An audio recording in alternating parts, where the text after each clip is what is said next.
What's up, everyone? Silo here.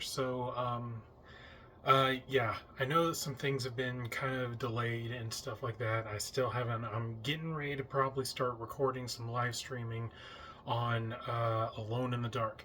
But I just wanted to announce is that I beat Alan Wake, so there will be spoilers starting right now. Just so that if anybody has not played Alan Wake, I do recommend you to go and play the game. At least if you haven't played both of them, play the first one and then play the second one.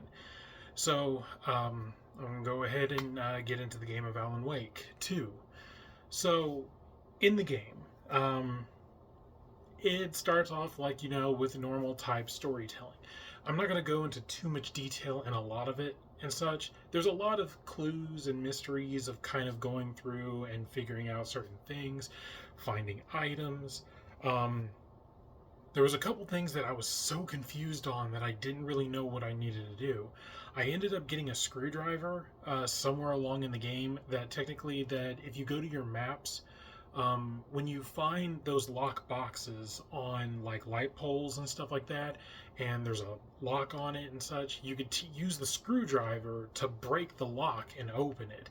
I didn't know that because I realized when I went through and I looked at the map, there are some locks that look like it kind of looks like a screw in the middle of the lock, which means that you can technically use the screwdriver to break the lock. Um, I figured that out way too late. So it's like I went through this entire game and never even realized on using the screwdriver for that. So there's a lot in the game that mostly just doesn't really give you too much information on. There's another part where technically you're like when you're playing between two characters, Alan Wake and this FBI detective, female chick. So the thing is that through the game, you're kind of going back and forth between each one.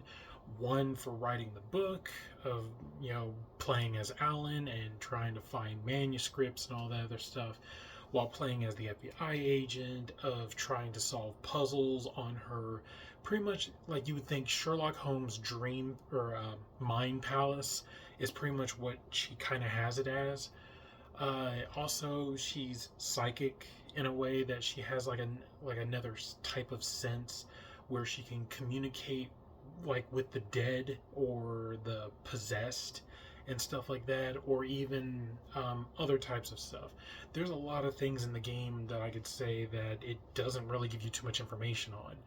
But spoiler again, through like to the ending of the game, like Alan Wake, the FBI girl shoots Alan Wake in the head with the light bullet, and like when you first start the game, you first like when the game first opens, you see this glowing dot in Alan Wake's head. That technically is explained at the very end of the game. So then, after when it comes back, that Alan Wake or the FBI girl apparently that she had a daughter that apparently died from drowning, but apparently the darkness expands, and what it does is that when the darkness is expanding, it's connecting of Alan Wake's like story all into this whole theory thing where it's kind of bouncing between of reality and fiction. So it's kind of hard to keep track of what is going on and who's doing what's going on, what's trying to possess. I don't know. It's just there's so much stuff that doesn't make sense. But technically, to the ending of the game, like Alan Wake is like, it's not a loop, it's a spiral, which mostly you see like a lot of spiral like camera views, which now to think of it, it does seem more like a spiral than it being as a loop. It again, it doesn't really make any sense. But the thing is, that was the ending of the game. After when you pretty much shoot Alan Wake in the head because he was possessed by this entity that he called Scratch, because the entity technically scratched out Alan Wake's name, which technically is what he named it, Scratched. or scratch or whatever. So when Alan Wake got possessed and then she shoots him in the head, he wakes up and he's like, it's not a loop, it's a spiral. And then technically, I guess you can replay the game again, but this time you actually get, like, I think all your weapons. I didn't get too far into the game to actually know about that. I just think that it's kind of ridiculous at the point where it's like, that is the game, like, because at the ending of the game, after when all that stuff happened, the FBI agent, female chick, like her partner was like, is it finally over or something? Which also is, rest in peace, the guy who did Mad Max, um, or not Mad Max, Max Payne, which was kind of like that jumping slow motion shooting kind of game. Apparently, the guy who did the model for the first Max Payne video game, he did the model for the face. I think he passed away, so rest in peace for him. But the thing is that after the end of it, she like pulls out her phone and she's trying to call her daughter. The phone's ringing, it's ringing, it's ringing, it's ringing, and then suddenly it goes dark. There's a pause, and then it rings again, and then roll credits. So I can only think they're gonna create, maybe, I'm just saying that they might be creating another Alan Wake 3, but it still makes no sense on why would they create another one. Why couldn't they just finish with this game? Don't get me wrong, I think that they can continue upon doing more of this, but it's just knowing between of Alan Wake and creating a script and then making a video game out of it, and kind of jumping back and forth between real life actors, which is kind of cool, to the game itself, is interesting, and I kind of like that type of gameplay.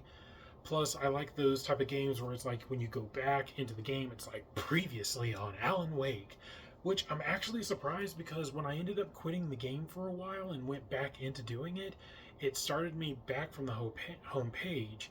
And then when I pressed continue, usually it would say previously on Alan Wake 2, like it would play out like a movie or a TV series. But after that, it just never worked. It never did that.